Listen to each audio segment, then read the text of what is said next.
Hi there. I'd like to welcome you to our very first YouTube video here at La Petite Galerie in Gunnar Nordstrom Fine Arts, located downtown Kirkland. We have gone through some very strange times the last 4 months. We ended up closing our doors on March 15th and reopened our doors on June 15th due to the COVID-19 pandemic, and that has created a variety of issues for people around the world. One of the issues being sheltering at home.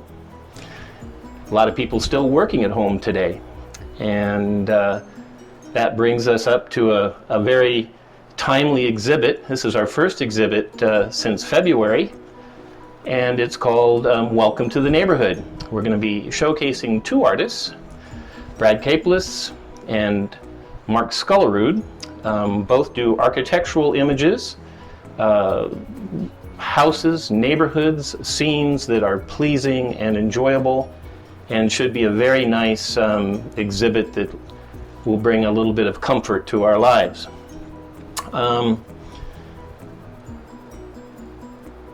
With sitting here with Brad Caplis right now, I think what I'm going to do is allow a little bit more freedom.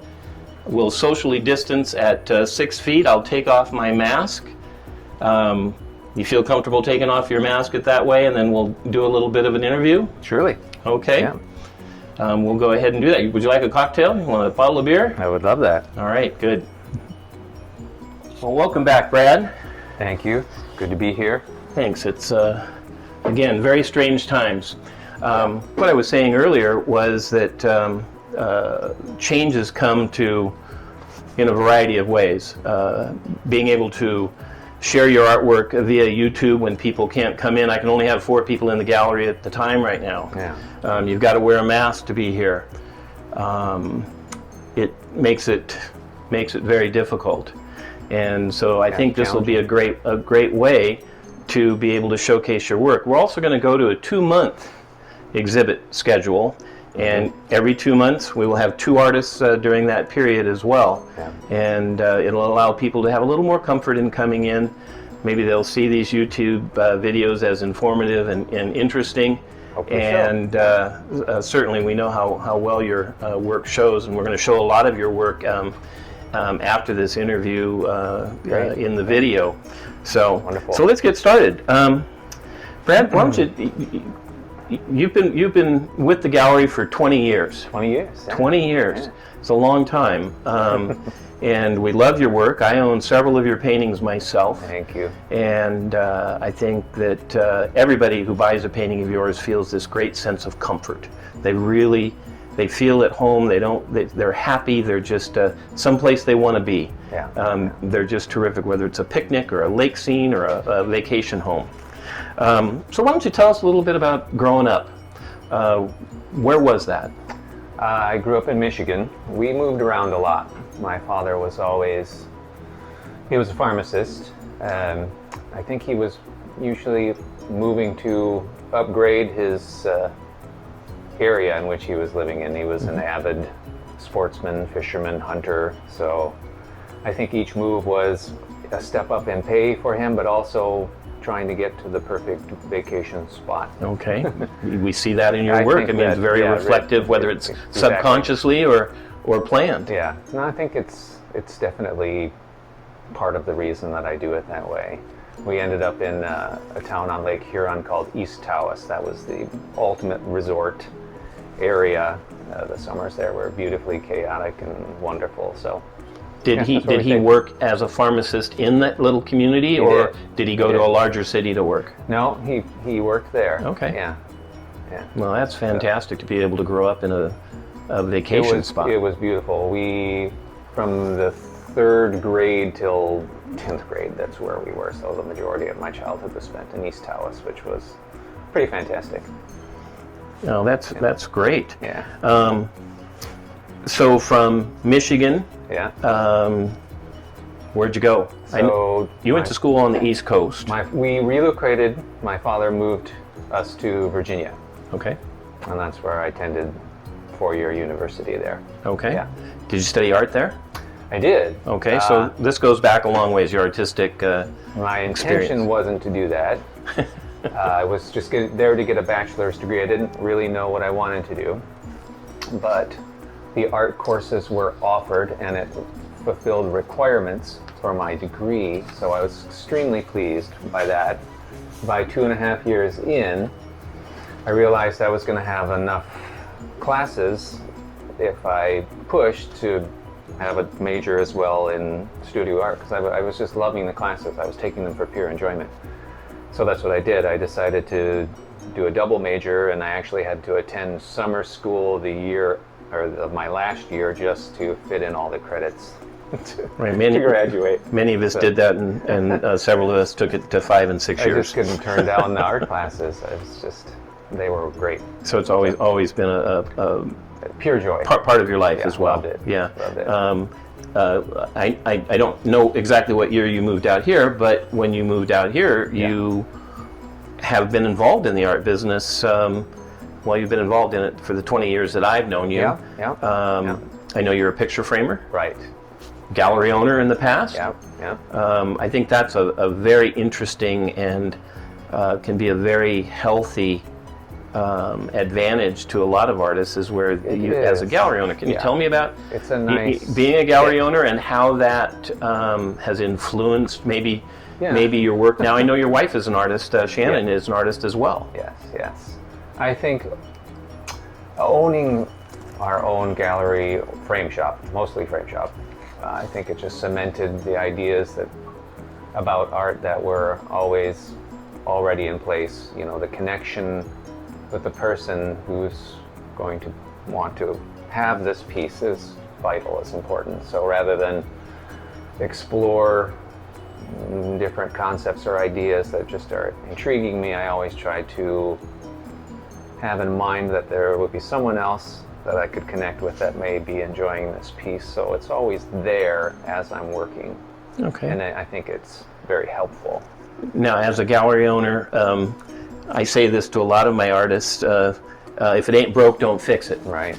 And when you get on to a subject matter, a particular style, right. And it sells well, do you continue with that for a little while, or do you say, hey, I'm done with that, I'm going to move on to something else? That's my favorite thing. Yeah? Okay. Sales. Yeah, my favorite thing is striking a chord with the audience and saying, well, if you want more of that, that's what I want to do. Absolutely. So, good for you. Do you have a favorite subject matter?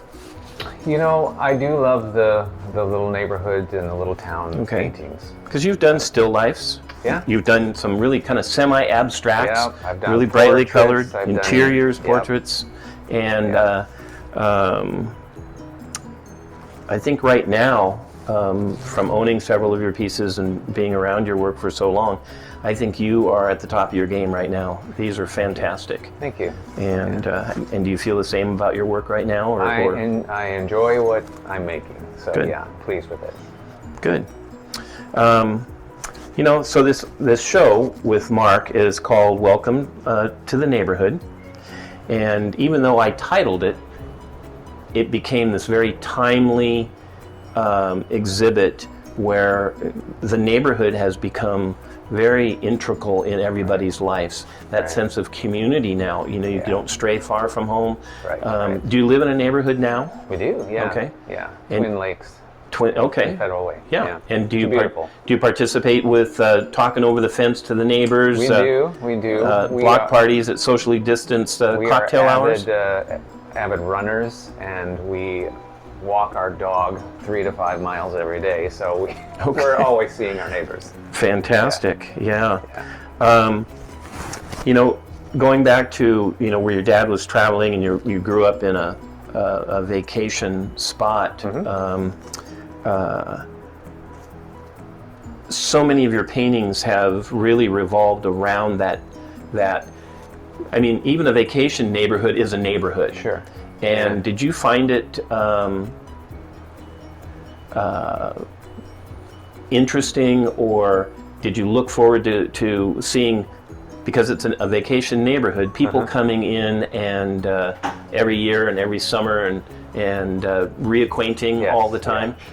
You know, like, I'll see you next summer. Right. And you happen to live there all year long. Yes. But that makes a great sense of community, I think, that's very important, and especially in today's... Well, it was very beautiful. I feel very lucky to have grown up there. Yeah. Yeah. Do you have any particular thoughts on neighborhoods in general, being important or not, or? I think they're beautiful. Yeah. I think, that's good living. When I paint them now, I paint almost entirely just from memory. I don't usually look at reference. Okay, that was a question. Yeah. And to recall what a house looks like, or what shadow dappled sunlight looks like on a street, is to recall it in order to paint it. It's just a fond memory. So since I paint from memory, I want pleasant things to be remembering. And so you have while I paint. You really have to draw upon your artistic skills of being able to place work, a window where it should be, or the shadow is going to fall, that you're not really using a still life or a photograph, but that you're actually creating these wonderful images. Yeah, I don't know if they're always necessarily correct, but well, you know, the intention is not for that. Yeah, it's more to paint a feeling. You have a style that lends itself to elongation sometimes, or a long shadow, and I don't think any of it has to be really correct. Relaxing and loosening the borders of objects. Yeah. Let's talk more about your paintings. You paint in acrylic, always acrylic, or are you painting in oil at all? Occasionally I will, but my chosen medium is acrylic because I can put so many layers on so quickly. We're going to talk about those layers. I like those layers in your work. So one of the things I like about your work, it's impressionism. It kind of falls into what would be neo-impressionism. Sure, yeah. And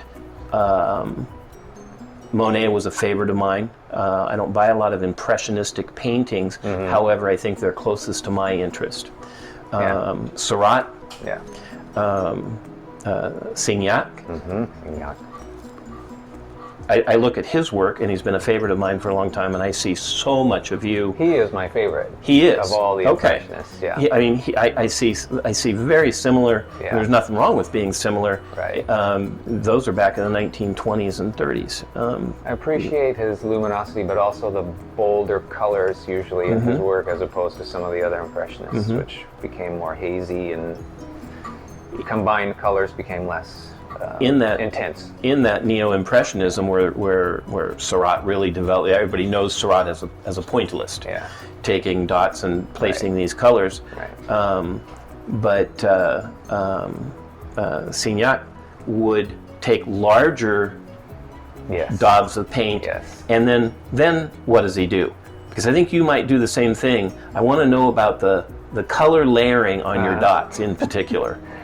What do you want to know about it? Well, do you take? I mean, some of your brush strokes can be a half an inch wide, and you lay down one color, and then it looks like you might lay another color on top of it. You let some of that transference, and then another color on top of it. But it's that color vibration that creates. Do you systematically say, okay, if I lay down purple and I put orange on top of it, I'm going to get this kind of vibration? Or is it just, I'm putting down paint, I'm just doing this? It's very methodical when I need it to be. Yeah. So the layer beneath directly changes the layer that will go on top. So there are specific different ways to make what I want to happen. In particular, the sunlight. Which creates a time-consuming painting. But with acrylic, so much faster. Not so bad. Because it dries so quickly. Yeah. The paintings that I have at home of yours really show, and I have one above my sofa, and it's kind of a sofa-sized painting. It's larger strokes, and these colors are laid. You can maybe 3 or 4 layers. Could that possibly be? Oh, sure. Yeah. It was usually minimum of 5. 5 layers. Okay. So you don't always show a little fringe of color, but you get that color that shines through a little bit. Yeah. Yeah, they're very, very interesting and well worth taking a look at, especially when those colors vibrate. Yes. And you know, I love the movement. You've got your back to your paintings right now, but as I'm looking at it and talking to you, I see those wonderful colors and how they stand out so vividly, more so than if you just put down yellow. Right. And then the yellow with the combination you have now becomes this brilliance. Thank you. Yeah. So let's see. Have you had a chance to look at Mark Skullerud's paintings? We're going to be showing with it all. I'm familiar with his work, so yeah, I've neighborhoods gone as to his well. shows. They're all neighborhoods, but he has this very tight, right, high definition clean to the lines, works, very clean. Yeah. And when I started to put together this show, it was probably one of the easier ones for me to put two artists together. You're so different, but I have to look at it from as an art dealer, I have to look at it from a collector's standpoint as well as what shows well. Yeah. And your work and Mark can easily be held in a collection by anyone. I agree. And bonded by theme more so than approach or technique. Absolutely. But, exactly. But they have a similar. You might have a little more happier feeling than his. Yeah. However, his don't lead you down a dark path at all. I mean, they're marvelous. They're intriguing and quite wonderful. Yeah, I love it. Anything else you want to add to your work here before we finish up our first YouTube video? Well, I'm excited to be the first. Yeah, we will. I'm sure we'll get better. But why don't you tell me just a little bit about Shannon's work before we close here? Sure. We've shown Shannon's work as a single artist, and then we've shown you and Shannon together. Yeah. And she's an abstract painter primarily. Primarily, yes. Yeah, and that was mostly at my suggestion because I think she is a marvelous colorist. She is amazing with color, and so she's helped me a lot in the past, and so I said, this is your true strong suit. The way you push paint around and the colors that you combine together are just fantastic. So why don't you give that a try? And she really took to it and enjoyed it, and I just think they're marvelous. So she likes to paint big. Yeah, she does. And she likes to paint with a lot of movement. Yeah. So they have a very watery feel to them, as if they're images of a stream in the ones that we've shown. One more question involving Shannon. I know that you guys have collaborated on some works together. We have, yeah. Do you come up with the Shabra name, the Shannon and Brad name, and what kind of works are those? So usually when we make paintings together, she's doing her abstraction, and then I'm putting in some tightened, more realistic depiction to fit in there. So, yeah, they're quite lovely. All right. Yeah. Well, thank you. Well, thank you for your time today. Thank you for being our first I loved it. Interviewee. Oh, and glad to be. I look forward to talking to Mark tomorrow, and we will have this up and ready and try to intrigue a bunch of people to come and see the show. Please do. Please All right. Yeah.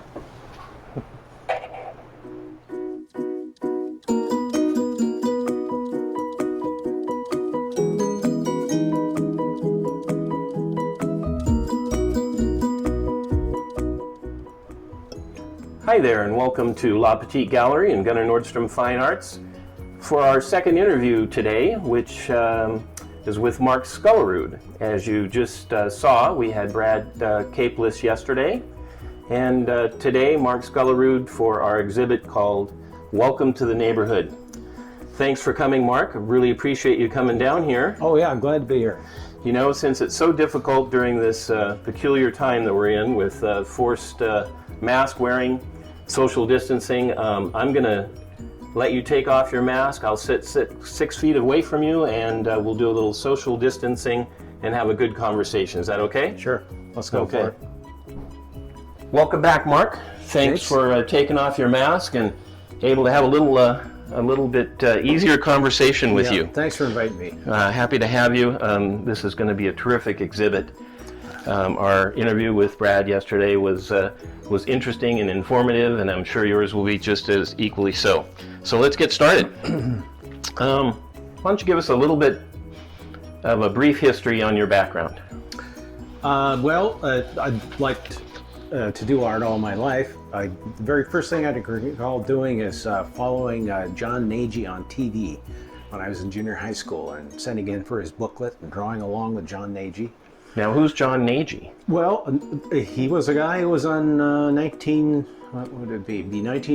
TV, and he had art lessons on television. Okay. Was that a Seattle show, or was that a national? I think he was it was national. Okay. Yeah, but it was fun, and he had a step-by-step thing, and I did that, and then later my parents paid for a junior high school girl down the block to teach me stuff, and my junior high school teacher would run around Seattle after school on a bicycle, and a bunch of us followed him and did plein air painting. And then I did art courses in college and so on. Okay, where'd you go to school? High school? College. Oh, college, Western in Bellingham. Okay, Yeah. all right, good. Great school. Now you just mentioned Seattle, so did you grow up in Seattle? Yes, I grew up in Finney Ridge, North End, and I lived in two different homes up there, and I just thought it was a great neighborhood. I loved it. Okay, the Finney Ridge neighborhood, while not specifically portrayed in some of your paintings, very similar neighborhood to a lot of the paintings that you do. Yeah, some of my earlier stuff was of that, but it's stylized enough that it's not necessarily identifiable as that, but really close to my heart, and I love the town and the neighborhood. So, were these tightly built homes close to each other? Yeah, pretty craftsman homes, that kind of thing. Mm-hmm. You know, lots of hills and closely built houses. Okay. Great neighborhoods to grow up in, especially during that period. Mm-hmm. With the Cleavers next door. They could have been. Well, Mark, you've had a few different exhibits with us. I'm going to say a half a dozen, maybe 5 or 6. Yeah. And we love your work. It's sold very well. It's very interesting, and over those years, you've come with about 3 different styles of artwork. You have one called an abstract graphic. Mm-hmm. You do landscapes, which were very impressionistic. Yes. And then the architecture and neighborhood scenes, which you create more of a cubist. It's changing now in some of your work, but kind of a cubist nature to the architecture, where you dissect the images. Do you have a favorite style? I don't, but what I've come to terms with is that I like the flexibility. So I have a kind of a spectrum I work with, where down at one end it's somewhat literal, and down at the other end it's more abstract, and I float around in between there as my I wouldn't say whim, but every piece appeals to you for a different reason, and when you get to that piece, you say, okay, I'll do it this way. So there's some latitude in the style, but it's all identifiable. All right. Yeah. Each style that we've shown has had been pretty distinctive. You'd be able to say, oh yeah, it's a Mark Skullerud, but it's considerably different than the last one that you showed, with the exception of the Impressionist work. Yeah, that was quite different. Those were really considerably different, but they were really beautiful. I know a lot of those scenes were taken from Whidbey Island, looking across the Sound or into the mountains, and they were just really quite lovely pieces. Well, I've done a number of different isms through my career, and when I moved to Whidbey Island 11 years ago, something just grabbed my nose and completely turned my head around, because I was looking out at the Olympics every day, and that's a movie that just never stops. Right, and the cloud shadows and the weather and the timing and the time of year, and it's just so interesting to watch. You could just sit down and watch it all day. Right, I know you had a couple of paintings that were the same scene that really changed dramatically because of those different scenes, patterns, and sunlight and light and day. So you've been involved in the art business for a long time, but not necessarily as a painter full-time. Did painting come after you retired from what really was a kind of an art career, or have you been painting your entire adult life? I've been painting my entire adult life. It's just that when I started out, it was architectural stuff, and it was very exacting and precise, and I learned quite a bit there. And then, but I'd come home, and when I got off work, I'd go home and paint till I went to bed. So I've been painting for 42 years now. Yeah. Gosh, now that you're only 52, that's fabulous. Yeah. You'd mentioned Teague as an employer for a number of years. How did that fine-tune your style? Did it tighten up your style? Because they're a pretty precise company in a sense. You might tell us a little bit exactly what Teague does. Yeah, that was my first professional job in '78, and I got hired on as an illustrator. And back then, this was pre-computer, so Teague is the oldest continuous industrial design company ever, anywhere. And from the very beginning, they did the industrial design and the interior design for the Boeing jets. So way back to their first jet, Teague was there. My office was dedicated to the big airplanes, and at that time we had fabric designers and carpet designers and graphic designers and all kinds of designers, and an airline would come to Boeing and say, we want so many airplanes, and then they would turn to Teague and say, do some proposals for what the interior should look like. And the designers would come up with fabrics and carpet and other graphics. And as an illustrator, what they would do was say we would get the fabric samples and we would pull the individual threads out and match, color mix paint to match the threads in the fabric. Oh my. And the same in the carpet. And so that we could give them as an exact approximation of what this thing would look like when it was finally built. And then we'd use just very old methods and tried and true methods of building perspectives. We didn't have any computerized method of doing this, so we'd do it by hand using plans and elevations, and then we'd populate it with seats. Remember, this is not a square thing, this is a curved thing. And then we'd have to wrap the patterns around the seats in perspective and then paint the patterns. So we'd end up handing this off to the customer, and then they could make a reasonable choice about which design proposal they liked. So very precise. Oh, yeah. I mean, you didn't have computers to work with. In a sense, it was almost like colored drafting. Okay. I mean, it was very rigid and strict and disciplined, and I got on there and I was totally over my head. Everybody there was so much better than I was. And but I scrambled, and I give Teague a lot of credit for having the patience to keep me on, and I finally got up to speed on it. Okay. But it's an art form whose time has passed, I guess. Yeah. Now, can you remember back to the types of paintings you were doing as you started to enter Teague to the types of paintings that you did after you left Teague? My point being, did that really precise nature, because it was extremely precise of what you were doing, whether it would be drafting or it would be drawing or pulling thread samples out. Did it change? Well, I didn't really get into, I don't want to be misleading, I didn't really get into painting in the evenings until I left Teague. Okay. And then I had very long days. And the first thing I did when I got out of there was science fiction.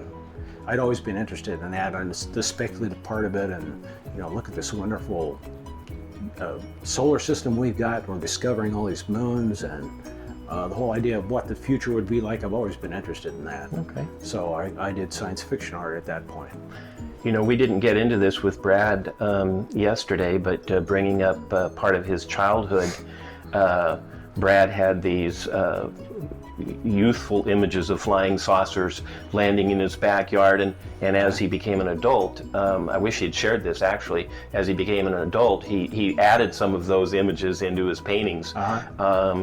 And it's funny how we go back to that. Have you used any science fiction in any of your paintings? Nothing recent. Nothing recent. But something along that line. I was a big fan of Ray Bradbury as I was growing up, and I sent him a letter once and said, gee, thanks for all the stuff you've done, and he wrote me back, which was really cool. And then years later, I sent him a print of a science fiction painting I'd done, and he phoned me. Oh, be darned. Yeah, it was right out of the blue. It was just great. That's great. You never know what reaching out to somebody will get you. Yeah. I notice with your paintings that you are constantly kind of pushing, not so much pushing the envelope, but pushing yourself a little bit with each of your paintings. Each of your styles in particular, I guess. Something I say frequently is, if it ain't broke, don't fix it to an artist. You get a good thing going, let's keep doing that, because my business is to sell the artwork and to support the artist. But I've really noticed with you that it stops at a certain point and you go, it's time to take maybe what I've done here and put it into something else, not necessarily for a sales strategy. I like to be challenged, and so I kind of set up my own challenges. Like I'll pick a really strange color combination or a difficult subject or something, but I set these, I won't call them roadblocks, but I set these limitations up as a challenge to see if I can work around them, and that's, I think, maybe what you're referring to. Because I don't want, I got to be interested. You got to have a little fire about what you're doing, and if you're doing the same thing over and over again, you lose that. I lose it anyway. I know. So I can't paint the same painting over and over again. I know we've had customers come back and says, "Oh, we sure love to have that painting that sold. Can you do one similar to us?" And I know I already know what the answer will be. How do you feel about where your paintings are right now today? Oh, I'm excited. I'm a lucky guy. Yeah. You know, I get to do what I want to do all day. Yeah, but how do you feel about the level of your work right today? Oh, I think I can continue to get better, and I think that's because I try to push myself to do new things, and to make to tackle difficult things. You know, the nighttime scene that's right behind you that everyone can see except you is a new direction for you of doing these nighttime scenes. Yes, that is.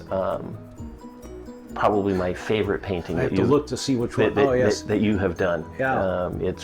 I find it really interesting, one that has a nighttime feel to it, and these little pops of the street lights that shine, the lights in the window. You kind of wonder what's going on in each one of those houses. I had a customer wonder out loud about night lighting, and I've always been interested in that. I used to sometimes, when I was on a side street, I'd turn off my car lights, drive down the street with the car lights off, just to see the lighting. Sure. But this is fairly literal structurally, based on a real view from Magnolia looking over toward Queen Anne.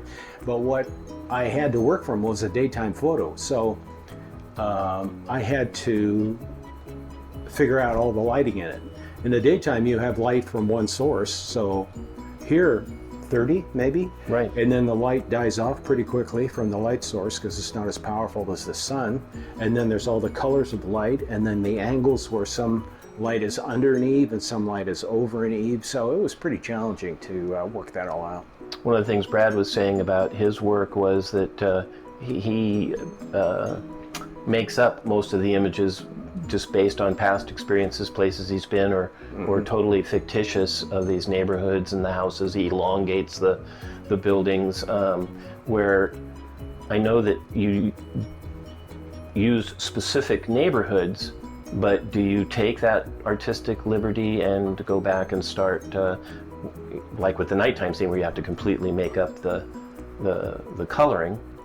Do you change a house structure? Do you change a street curve or a pattern in your work to make it more artistically suited? Well, this is more in keeping with an actual scene than I'm used to.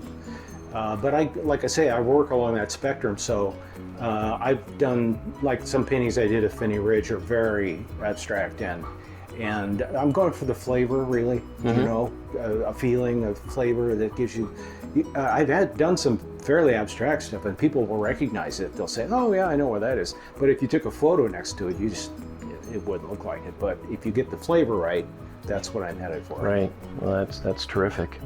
I'm going to offer you a quote that you once said. It says, "Abstraction addresses a need for spiritual nourishment by expressing the complexity of being alive as a non-physical force in a physical body." Can you expound on that a little bit for me? I pulled that out of one of your quotes. Yeah, I'm starting to regret that. I've thought about that quite a bit, and the difficulty is that the abstract work has the virtue of being able to express things that don't lend themselves to words. And so I was trying to think of what I would say to you if you asked me that question, and it's pretty difficult because it is a wordless thing you're creating.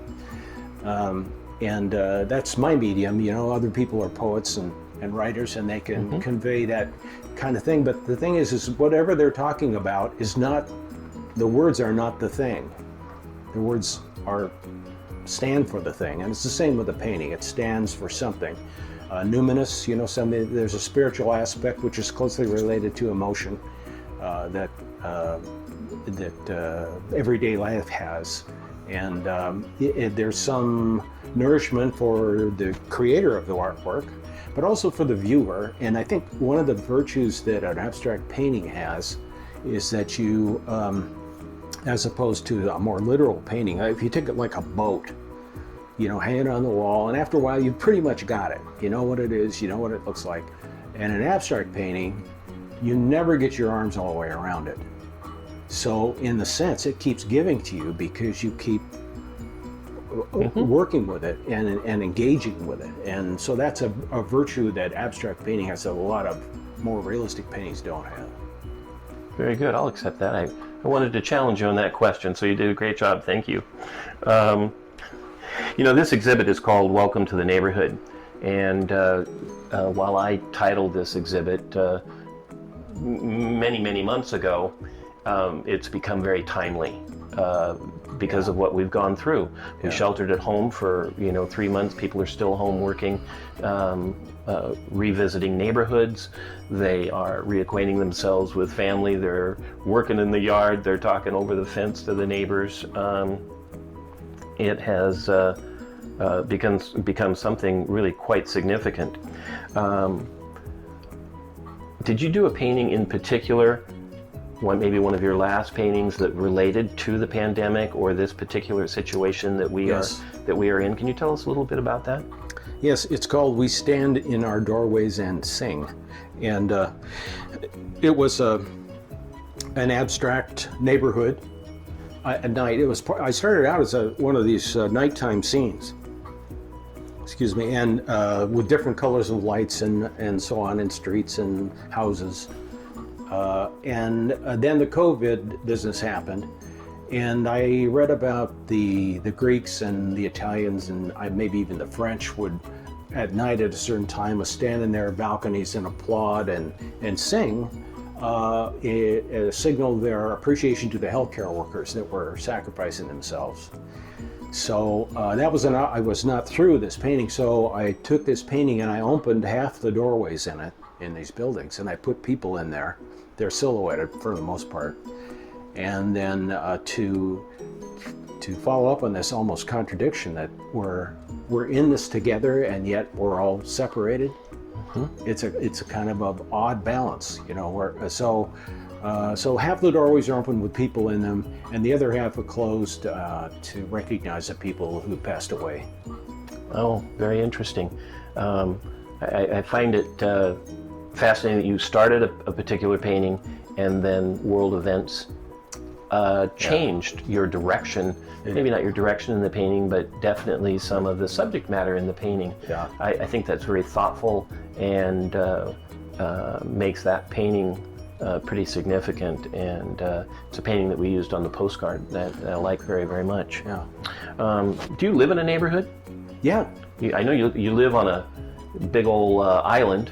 Yeah, I live on Whidbey Island, but it's a rural neighborhood. There's like 200 houses or something in it. Okay. It's funny, when we moved there, I made a list of things I wanted, and I had always thought it'd be fun to live in a 5-acre plot, with No neighbors. lots of room. Yeah, without neighbors. And the more I thought about it, the more I realized that, I like having neighbors. I like knowing the people around me.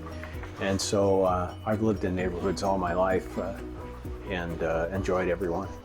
I lived in Bellingham and Burien and Seattle and Whidbey Island and just all around Puget Sound. And all with a fence or a neighbor next door that you could get to know. And Yeah. yeah.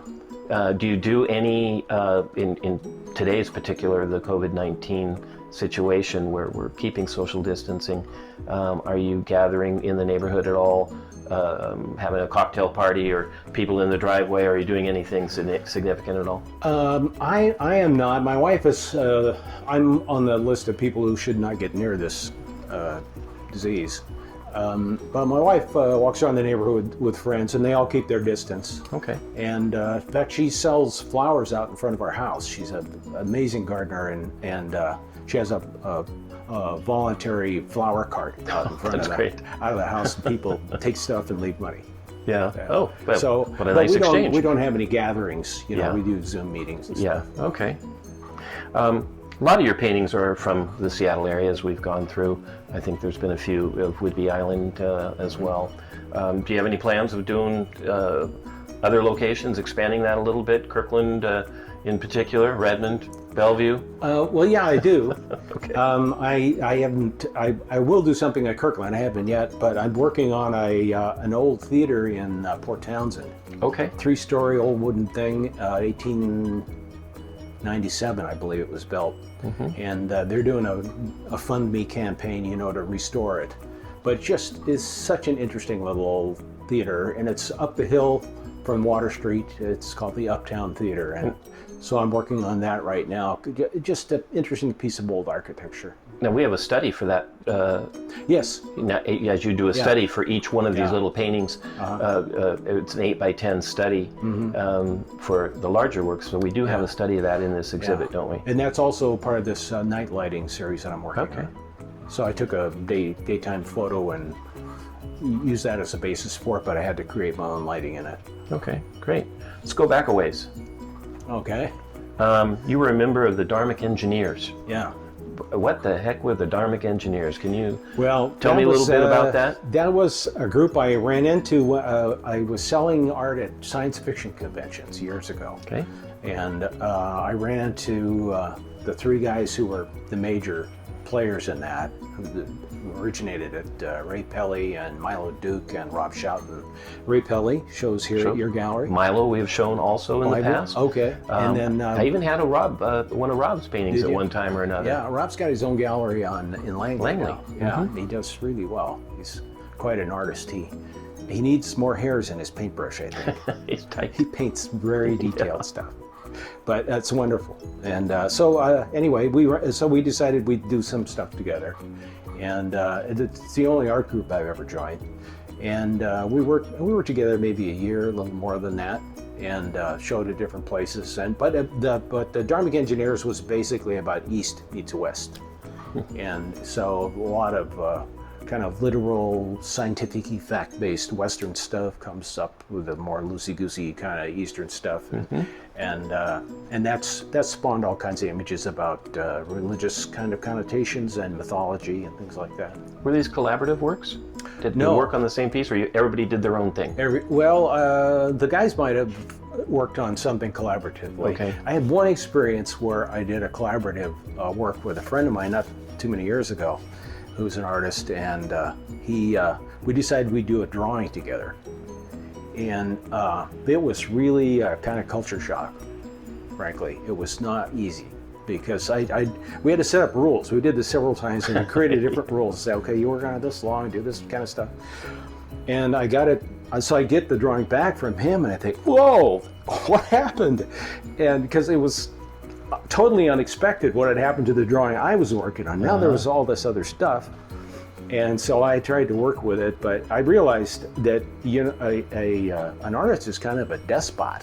kind of a king of his own studio. And when you do your own stuff, you have nobody to answer to. But when you're working with someone else, that is a difficult, challenging thing to do. Absolutely. I'm part of these questions are I'm trying to tie some similarities to you and Brad, even though your work is considerably different, but how fantastic I think this show is going to come together. We haven't hung it yet, but Brad and his wife, Shannon, she's also an artist. She's an abstract painter, and they have started doing works together under the Shabra name. So I think as a married couple, they probably have a little bit different relationship than you working with somebody else and you coming back and saying, what the heck is going on to my painting? But I think it's very interesting to where you've had some collaborations, and the Dharmic Engineers was certainly one of those where you had interaction with a variety of artists. And knowing some of those artists, other artists in person, I know how challenging that would be. Well, you certainly get inspired by the other artists, Sure. to see what kind of avenues they're walking down. All right, well, good. Let's talk about your paintings in particular. Okay. Acrylic or oil? I use both. I start out with a graphite drawing, and then I do a small acrylic painting, just to figure things out. That's the 8x10. Yeah, 8x10. It's you have to decide, what kind of colors you're going to use, what kind of lighting, and so on. And it's a little bit like making a salad you've never made before.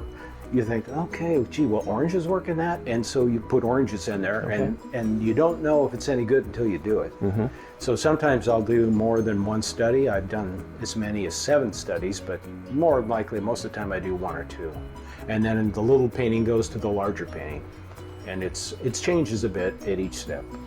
And we frequently will add those 8x10s into the show for sale. And those are done in acrylic because you can work a little bit faster. Yes. The larger ones are done in oil simply because it allows you a little more time to fine-tune the painting as you go along. It's a really versatile medium. Yeah, it is, and they come out so nice. They're really quite beautiful. And it's interesting to always see the study next to the painting, or at least to bring it off the wall and put it next to it. And I've had customers who have bought the painting as well as the study. And the drawing in some cases. And the drawing in some cases, right. Drawings are a little more difficult for people to grasp as hanging on the wall these days. But it's fun that you do get, if you do that, you do get to see the evolution of the image. Yeah, exactly.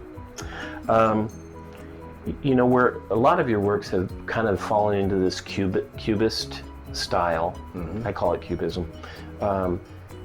I see with these new paintings, they're softening a little bit more. They're not quite as angular, and not that you're not doing those, but I see with the new ones, they are just a little more natural than the cubist. But I want to know, how did you go when you started doing the cubist style? How did you go about dissecting those images to break them up? Well, I have a short and a long answer to that, but a lot of the artwork I do starts with an idea, or I'm looking at something, or I think of it, or I have a photo. And a lot of the artwork I have starts with nothing. Okay. So the nothing part is kind of interesting. I worked with abstract art for 2 years before I did anything I thought I could show anybody. And so I went away from it for about 9 months and did some writing and other things and came back to it, and I developed a method for creating an abstract composition. So briefly what it is, it's pencil, scribbles on a page, fill the scribbles in randomly, keep turning the page, filling in, and eventually you get a lot of graphite on the page. And so it starts to suggest things to you. Faces in Clouds is a good example. Okay. Rorschach test, that kind of thing. And so you put a title down, you turn the page again, fill in some more, put another title down, and eventually you reach a point where you say, okay, I like this interpretation best.